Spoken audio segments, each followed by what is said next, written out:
there have been indications of a Russian buildup, and there's a simple, for weeks now, for months.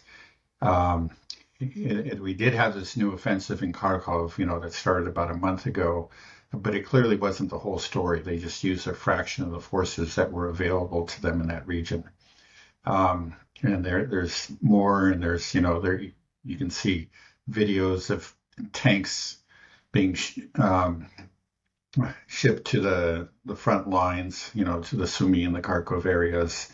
So there has been this expectation, but one event in particular has made me to think that something quite major is in the offing, that will take place soon, and that was Putin's speech, where he just laid out, made it clear as day, say, okay, look, if you agree to these, the war can end now. We can avoid, a continuation or an expansion of the war. And his preconditions were the withdrawal from and recognition of the four oblasts of Kherson, Zaporozhye, Donetsk, Lugansk, and of course Crimea. That goes without saying. NATO neutrality, denazification, and actually also a lifting of the sanctions. Now, I said that this is the last time that Putin did something like this, and it wasn't just Putin. It was followed by, statements from Peskov and other high-ranking Russian officials, pretty much repeating what you're saying, just making it crystal clear to the world that, look, we can avoid war if these requirements of ours are met, right? Well, last time that the Russians did that was before the SMO, and so that suggests to me that he is feels like out of just a sense of kind of duty, and he feels that he has to give the West and Ukraine, this option, this off ramp. He can't say, well, you were always in favor of war. He can say, well, no, at this point I gave them an off ramp. At that point I gave them an off ramp. And of course, I think he knows that it's almost certain that they're going to reject it, but he just feels kind of morally obligated to do it. Interestingly, too, it's not only that, the last time that he laid out his requirements so, explicitly was, in late 2021, just before the SMO. This was also the first time since that same speech, in late 2021, that he made a statement to I guess they call it the Foreign Ministry Board, where all of the top diplomats were assembled. So, it was similar in kind of in its content, but also in the venue. I think he's just making a point here. Look, this war we're going to entering into a new phase. We're about to, but we're giving you an option. We can avoid it if you meet these requirements. Okay. So anyway, that's Ukraine. I think there's strong reason to believe that there will be a major offensive soon, days, weeks. And there are indications of, sort of that the front lines are heating up. There are parts of the front, like there's an area just north of Avdiivka, actually kind of between Avdiivka and Chasiv Yar, that has been very stable. There's hardly been any movement there for like the last 2 years. But just now, I think that the Russians have made a push and actually drove a few kilometers there. Now, whether or not that's part of some sort of larger ramping up or not is too early to say. But now let's move down to Israel.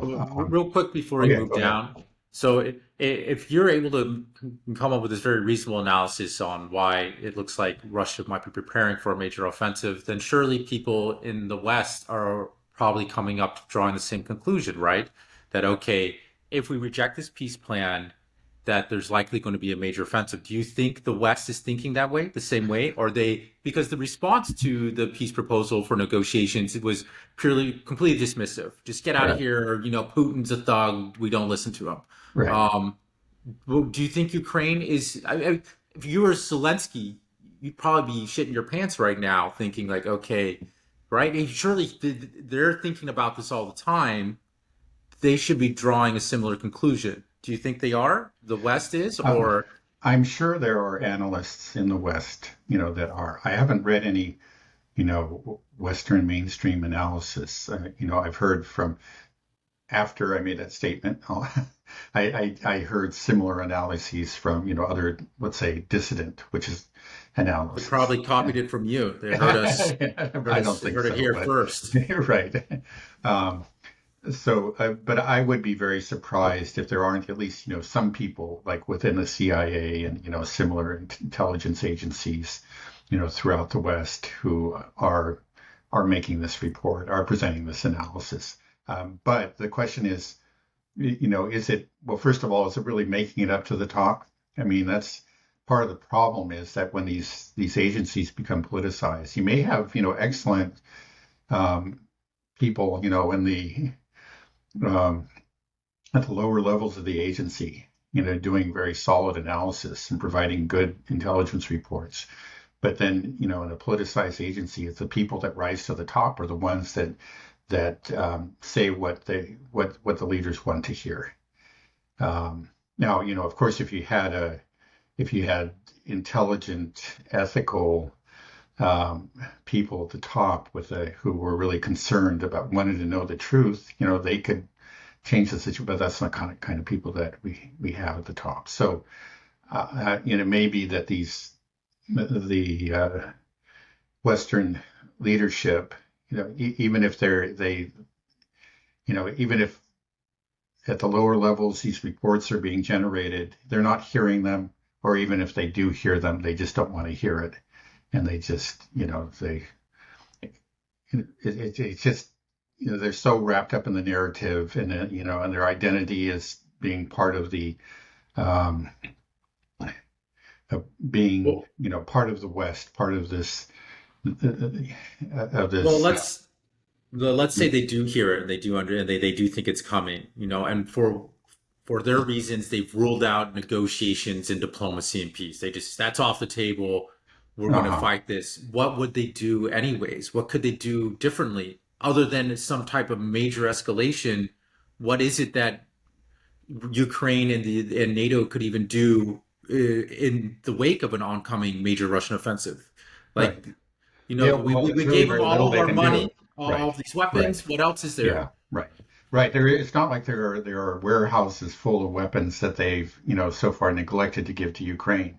They've been depleting stockpiles. They've been cannibalizing, the equipment from their own forces.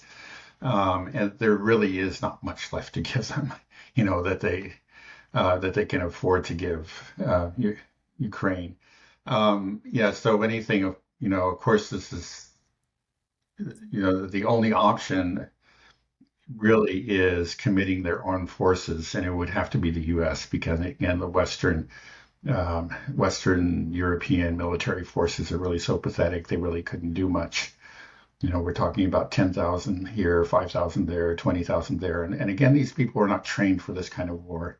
I don't think they even want to fight it, and they're not particularly well equipped for this kind of war. So, I mean, the U.S. again, it's a big enough military. It has the problems we've discussed, but if it was actually, if we decided, to make a full commitment to this war, we certainly can have a huge impact. I think in the end we would still lose, but it would be, it would um, It would greatly. destroy the world, It could right? potentially, of course, it could. Yes, I mean, it could. Not necessarily, but it But certainly that's not going could. to happen, right? I Yeah, mean, I don't think so. Yeah, again, for the reasons that we've given, it's just that it's a very unpopular decision.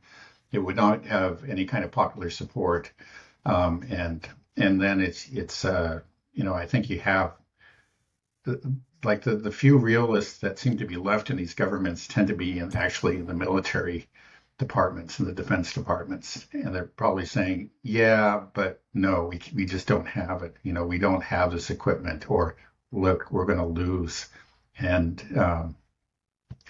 and if presidents hear that, they may say, oh, we can't, maybe this will have to think something else up.